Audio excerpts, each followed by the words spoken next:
Bismillahirrahmanirrahim. Assalamualaikum warahmatullahi wabarakatuh dan sahabat sejahtera. Apa khabar anak murid cikgu sekalian? Cikgu harap semua sihat-sihat bersama dengan keluarga di rumah. Dan cikgu juga harap agar anda semua masih bersemangat untuk meneruskan sesi PDPR kita. Baiklah, untuk hari ini cikgu akan membincangkan tajuk RPT tingkatan 2 bab 2.4 reka bentuk elektronik, di mana hari ini kita akan membincangkan tentang tajuk 2.4.3. Kalau dah sedia, jom. Sebelum tu kita akan buat sedikit ulang kaji. Masa video sebelum ni cikgu dah buat 2.4.1 dan 2.4.2. Kita dah sentuh dua jenis peranti ni. Kita ada mikro pengawal dan juga kita ada mikro pemproses. Untuk kedua-dua perkara ni, hari tu yang mula-mula kita dah tengok apa? Kita dah tengok definisi. Kita nak satu benda yang boleh buat kerja macam komputer tapi saiz dia kecil. Sebab tu kita ada mikro pengawal. Jadi mikro pengawal ni adalah peranti kawalan dalam satu chip. Manakala mikro pemproses adalah peranti pemproses dalam satu chip. Diguna perkataan ni. Proses diguna perkataan pengawal. Itu adalah dia punya definisi. Yang kedua, kita lah lihat dia punya binaan. Binaan dia kalau dalam mikro pengawal, dia ada 4 elemen ni semua duduk dalam satu chip. Tapi disebabkan dia kecil, dia hanya boleh buat satu kerja saja. So yang ini awak kena ingat kat mana nak letak CPU, RAM, ROM dan juga input output port. Manakala pemproses mikro, sebab dia boleh buat lebih daripada satu perkara, jadi dia dapat banyak benda dalam satu, dia dapat ruang yang lebih besar.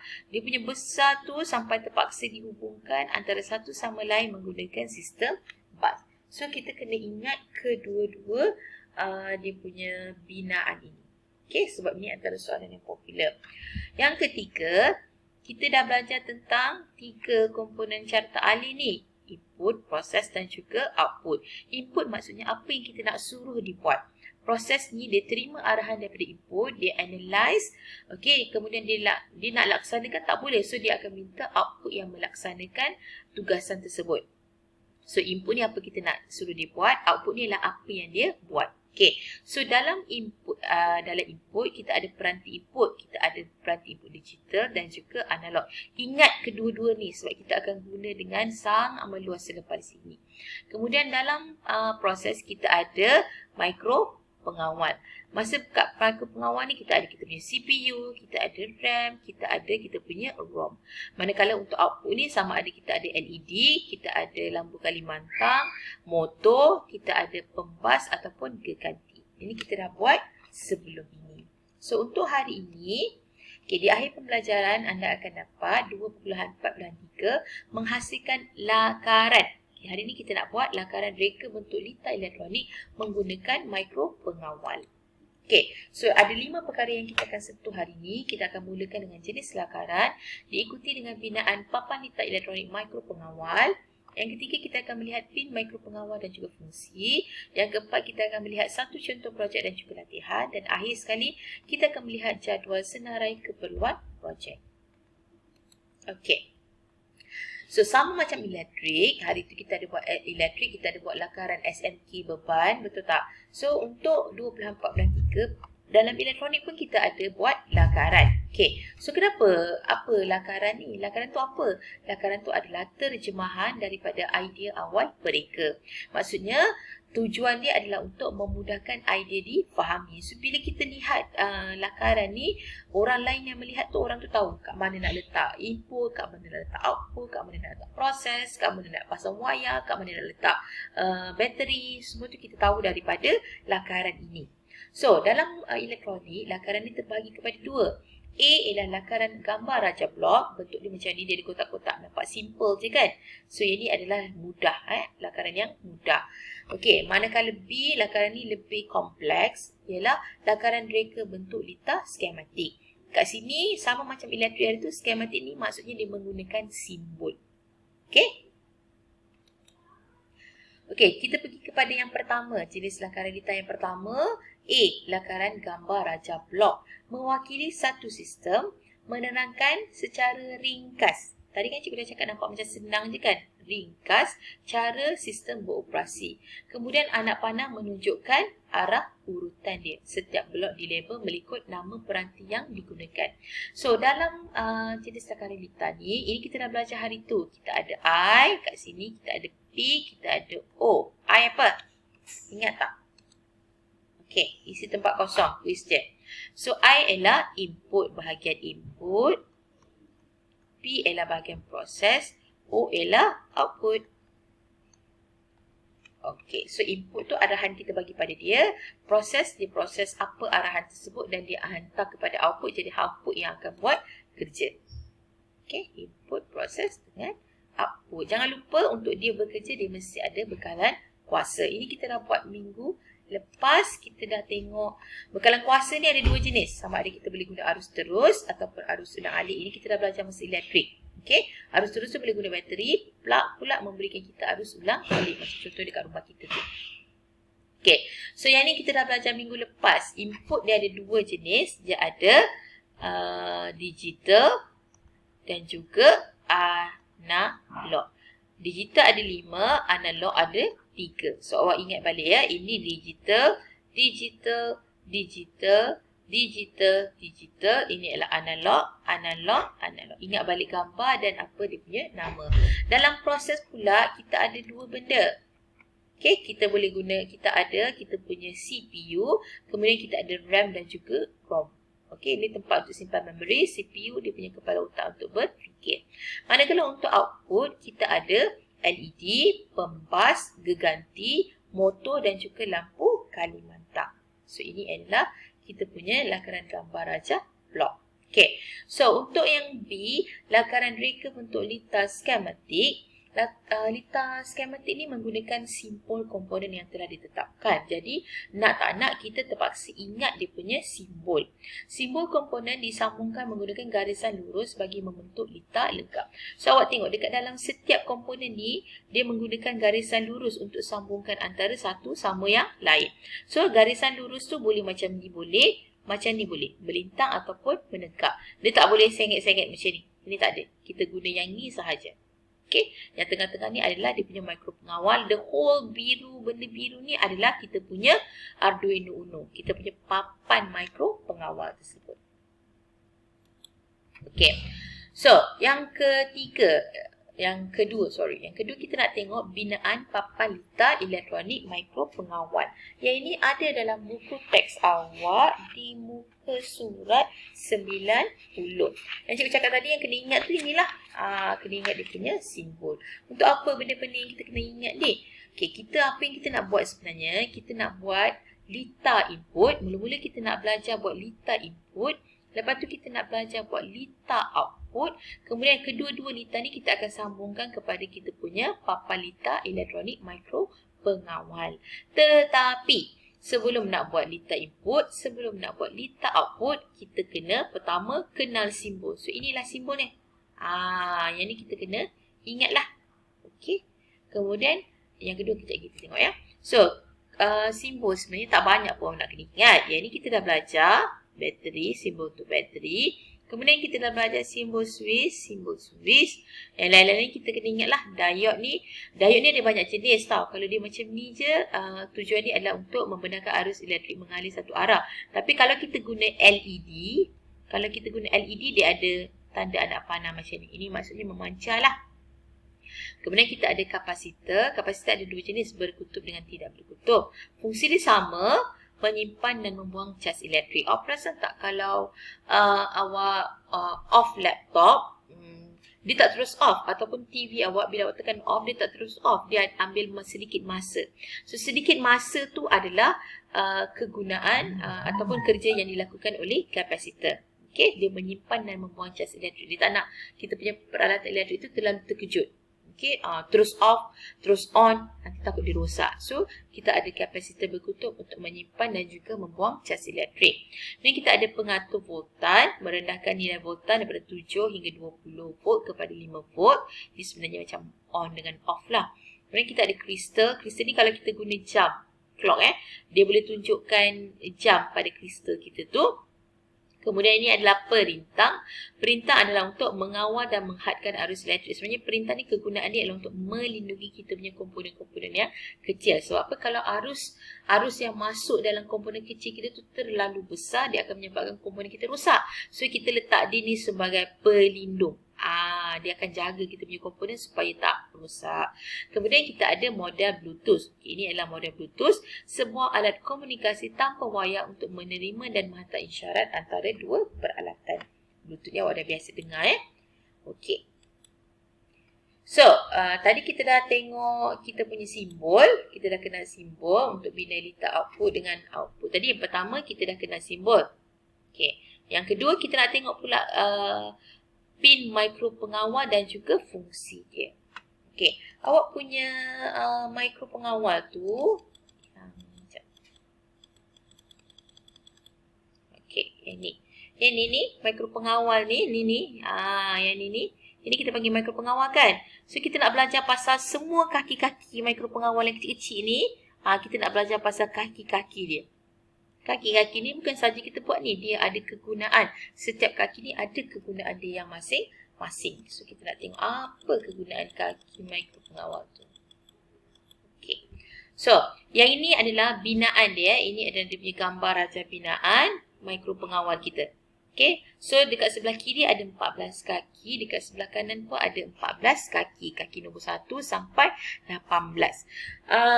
Yang penting yang awak perlu ingat adalah, yang betul-betul awak kena ingat kedudukan dia adalah reset.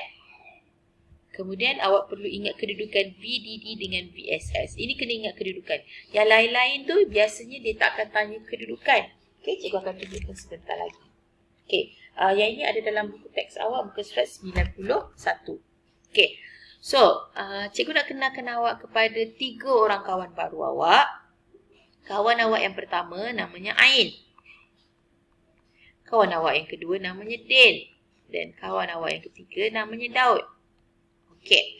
Apa itu Ain? Apa itu Din? Apa itu Daud? Okey. So tadi kita dah belajar input. Ingat tak tadi kita belajar tentang input, proses dan juga output. Okey, dalam input kita ada peranti analog, peranti input digital. Dalam output kita ada peranti output digital. So, Ain, Din dengan Daud ni sebenarnya stand for benda-benda ni lah. Okay. Ain tu apa? Ain tu adalah analog input. Analog input. Din pula adalah digital input. Digital input. So, awak tengok balik buku teks awak. Di muka surat 85 hingga 86. Okay. So, analog input tadi ada 3. Apa 3 jenis analog input tu? Okay, kita ada penderia jarak. Kita ada penderia cahaya. Dan kita ada penderia suhu. Jadi kalau kita nak gunakan input kita penderia jarak, penderia cahaya dengan penderia suhu, kita hanya boleh guna kaki Ain saja. Kaki Ain kat mana? Ni, Ain 1, 2, 3, 4 dan Ain 5. So kalau awak nak guna penderia jarak, penderia cahaya, penderia suhu, hanya boleh guna dekat kaki ni sahaja. Kaki 2, kaki 3, kaki 4, kaki 5 dengan kaki 7. Dekat di mana Ain ni berada. Okey, manakala untuk Din ada 5 tadi kan? Apa 5 jenis Din? Kita ada switch tekan tutup, switch tekan buka, switch mikro, kemudian kita ada penderia pergerakan, kemudian kita ada penderia air. Kalau kita guna 5 benda ni, kalau kita nak guna mana-mana 5 benda ni, kita hanya boleh guna kaki Din sahaja. Sebab Din ni adalah digital input.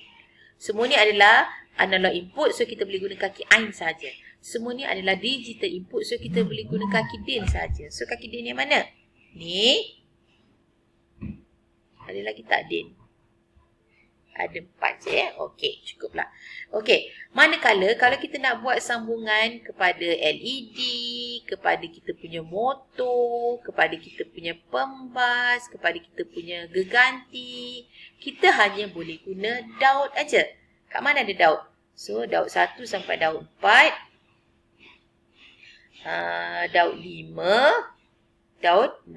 So kalau kita nak sambungkan LED, motor, pembas, geganti ni kita hanya boleh guna daud saja sebab dia adalah digital output. Okey, faham ya? So kita dah habis AIN untuk analog input, sambungan untuk analog input. Daud adalah sambungan untuk output, digital output. DIN adalah sambungan untuk digital input. VSS dengan VDD. Tadi kan kita kata kita mesti ada bekalan kuasa. VSS dengan VDD ni sebenarnya adalah kaki positif dengan negatif bekalan kuasa. VDD stand for kaki positif. VSS stands for kaki negatif. Okey, manakala reset pula untuk set semula. Kalau katakan kita dah habis satu projek dan kita nak buat projek yang baru, kalau kita tekan aja button reset ni, okey, kita bumikan button reset ni, maksudnya the whole program tu akan hilang dan kita boleh buat program yang baru. Okey, boleh? So kita dah cover yang ni. So tadi kita nak buat lita input, kita nak buat lita output. Kita nak sambung pada mikropengawal, tapi sebelum tu kita kena ingat simbol. Cikgu dah cerita pasal simbol. Dan kita kena ingat pin mikropengawal pun. Cikgu dah cerita pasal pin mikropengawal. Okey. So, ini adalah contoh soalan. Okey, tengok apa maklumat yang soalan tu bagi. Reka bentuk lita skematik diod pemancar cahaya berkelip. So, sekarang saya tanya awak soalan. Okey, kita nak buat projek ni, kita nak suruh projek ni kita ni keluarkan cahaya ke, keluarkan bunyi ke, keluarkan pergerakan ke, kita nak suruh dia buat apa? So, tengok maklumat yang dia beri. Diod pemancar cahaya. Dia nak suruh kita keluarkan cahaya. So, kita tahu kalau keluarkan cahaya maksudnya kita boleh guna LED ataupun lampu Kalimantan. So, ingat balik kita punya input. Kita nak buat lita input. Kemudian kita nak buat lita output kita. Betul? Mikropengawal dah ada dah. Ini mikropengawal dia punya proses. Okay. So, lita input biar dulu. Lita output. Dia nak apa? LED. So, kita letak dulu kita punya LED kat sini. Okay. Setiap komponen, tadi ingat tak kita belajar pasal perintang? Perintang ni gunanya untuk melindungi komponen kita. Jadi setiap komponen tu akan dikawankan dengan perintah. So kita dah siap untuk lita output. Lita input ni kita boleh guna switch tekan tutup, switch tekan buka, switch mikro, penderia air, dan satu lagi adalah penderia pergerakan. So untuk hari ni cikgu nak guna switch tekan tutup. Okey, so kita kena ingat simbol untuk switch tekan tutup kita macam mana. Okey, switch tekan tutup kita simbol macam mana, dan dia juga mesti ditemani oleh kita punya perintah. Okey. So, ingat kita nak buat bina lita output, bina lita input, kemudian kita nak sambungkan kepada mikropengawal. So, kita dah buat dah lita input, kita dah buat dah lita output, kita nak sambungkan. Macam mana cara kita nak sambungkan ni? Okey. So, yang pertama ni kita ada switch tekan tutup. Switch tekan tutup ni peranti digital ke analog? Digital kan? So, ini ialah DIN. So, maksudnya kita boleh pakai kaki 28, kaki 27, kaki 26 ataupun 25. Katakanlah cikgu nak letak 25. Sebab tadi macam kacau ni pula kan. So, cikgu nak letak dekat kaki 25. So, sambungan ni macam mana? Kalau untuk ni, kita kena buat switch dulu. Switch dia. Kemudian kita sambungkan dia kepada perintah.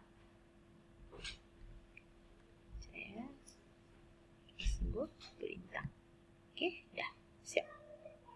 Okey. Nanti kejap, nanti cikgu akan tambah. Output pula kita ada apa tadi? Kita ada LED dengan perintah. Kalau untuk output kita kena lukis perintah dulu, kemudian baru dia punya ni. Kita boleh guna mana-mana daud. Daud 1, daud 2, daud 3, daud 4. Cikgu guna daud 4 sebab dia jauh sikit. Cikgu nak bagi dia jarak aje. Okey. Susunan ni awak boleh buat melintang, menegak, tak kisah So, yang ni kita kena ada kita punya perintah dulu. Yang baru kita sambungkan kepada kita punya LED. Okey. Tapi dia macam tergantung kan dia dekat sini kan? So, setiap hujung komponen tu mesti ada GND. Ground. Ini maksudnya setiap tu mesti di-groundkan. Positif ataupun negatif dia lah. Itu sebenarnya. So, dah siap dah kita punya soalan. Senang je kan? Okey. Okey. So, kita try soalan ni. Ini soalan ni sama macam tadi je sebenarnya.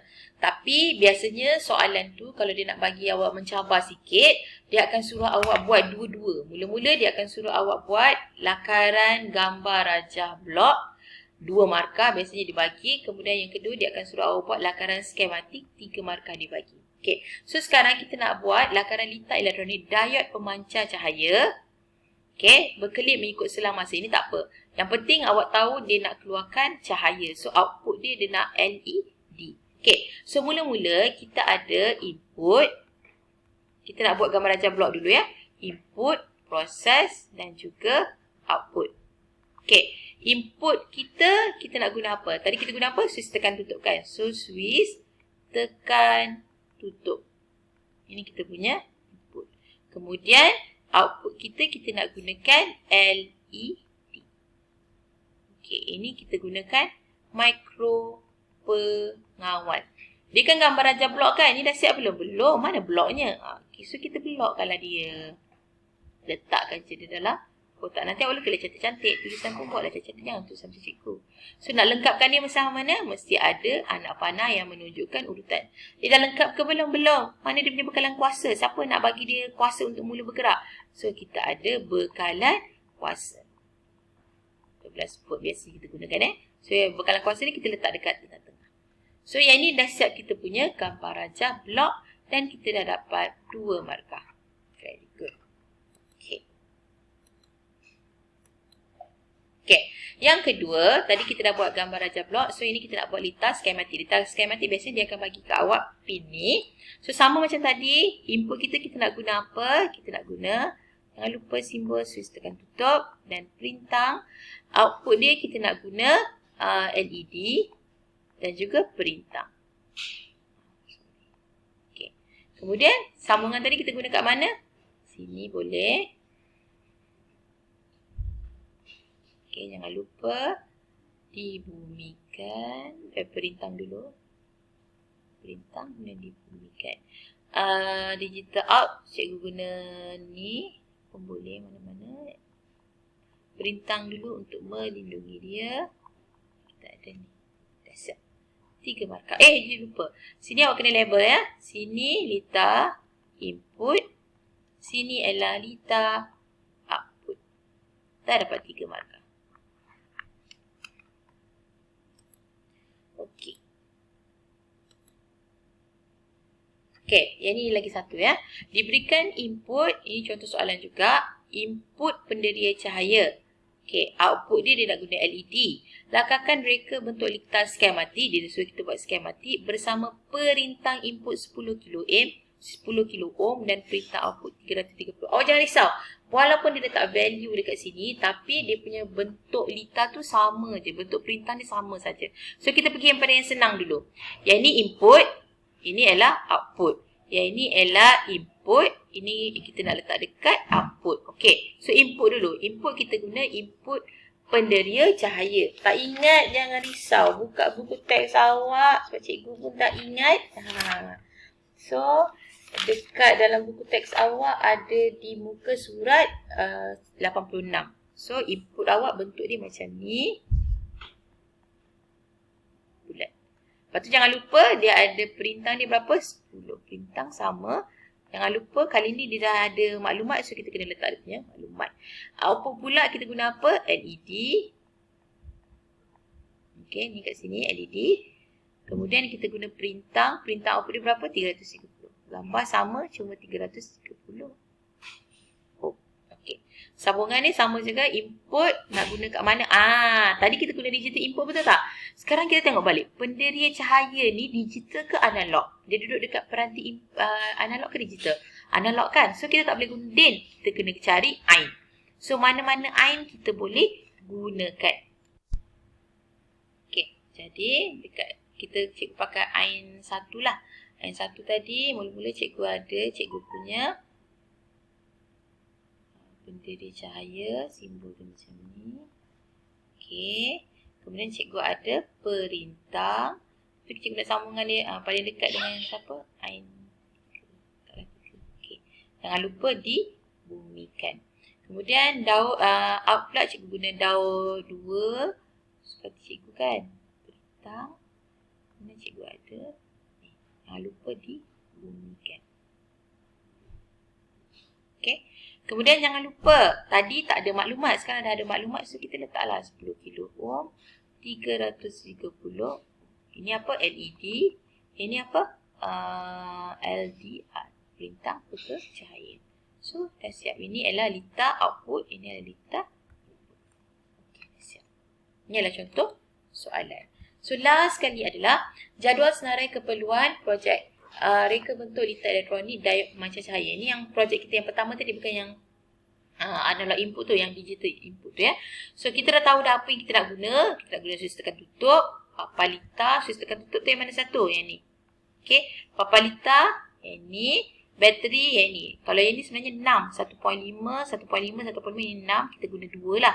Pemegang bateri yang ni juga. Bateri ni yang dalam ni lah. Pemegang ni yang dekat luar, dia punya casing tu. Wayar pelompat ni yang ni. Jadi kita panggil wayar pelompat sebab apa? Wayar ni nanti yang akan, ini kan kita punya papan kan. Kaki mikropengawal ni kecil-kecil kan. So kita nak gunakan cucuk-cucuk tu dekat sini. Dia ada 2 jenis. Dia ada male dan juga female. Kalau bentuk dia hujung macam ni, kita panggil dia female. Kalau bentuk dia macam ni, kita panggil dia male. Okay. So dia boleh ada dua-dua. Kalau dua-dua macam ni, kita panggil female-female. Kalau dua-dua macam ni, kita panggil male-male. Kalau campur macam ni, kita panggil female-male. Okay. Kemudian kita ada diod pemancar cahaya yang ini. Kemudian kita ada perintang tetap yang ini. Okay. Perintang tetap yang ni pun sama macam ni. Yang beza je nanti tu dekat dia punya warna ni saja. Warna ni yang menunjukkan dia punya nilai. Okay. Dulu cikgu belajar cara nak buat warna, cara nak kira warna. Tapi awak punya tak perlu, so kita tak perlu sentuh lah yang tu ya. Okey, ini adalah contoh aplikasi menggunakan peralatan ni. So dia buatlah sambungan. Ini dia punya Arduino board, ini dia punya mikro pengawal, ini LED dia, ini dia punya perintang yang biru-biru ni, dia punya perintang. Yang ni memang kita kena ada ya. Ini board ni kita kena ada sebab apa? Kita tak boleh nak sambung dia dekat Arduino board. Jadi kita sambung dia dekat sini, tapi kita gabungkan dia gunakan wayar pelompat ni. Banyak ni wayar pelompat. So ini adalah contoh aplikasi. Okey.